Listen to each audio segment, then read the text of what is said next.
Wiwana Marta supaya dibebak alase diyasa desa digawe kutha kanggo gawe mukti Kuntri lan anak-anake Pandhawa 5. Nggih, pripun wae. Lah saka panganggepe Kakang Durna, Pandhawa mesti ora lakon mbubak alas, merga alas kuwi gawat kliwat-kliwat wingit kepati-pati. Iki mung gawe jaga-jaga, ya. Monggo gawe jaga-jaga antisipasi. Nggih, pripun? Kula kang manut kowe kabeh sing kebegaman. Wana Wisamarta dikepung boyo mangkat. Mengko nek ketok ana Pandhawa kok isih urip. Kok Pandhawa isih urip ora usah dadak wigah-wigih nggawa tambang jadul, tambang ranting, kedang ligan tumbak ligan dikrocok gaman Pandhawa dipateni.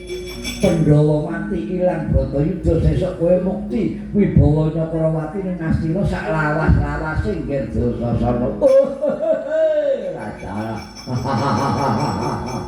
Nggih, kula sakniki pun ngerti kalih akal ukile sampeyan. Kula pun ngerti kalih tindak tanduk licik panjenengan kalih Pendhita Durna. Pun.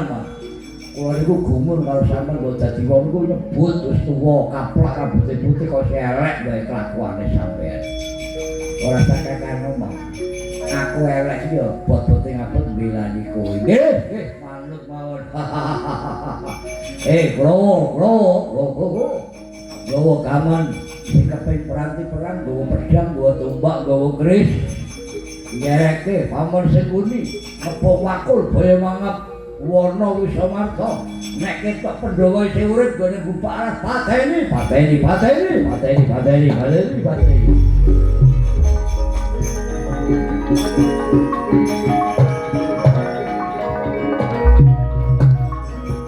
Yo kabeh mati kalau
aku lan para putra-putra Pandhawa angger Gandut Kaca Ngarja Antasena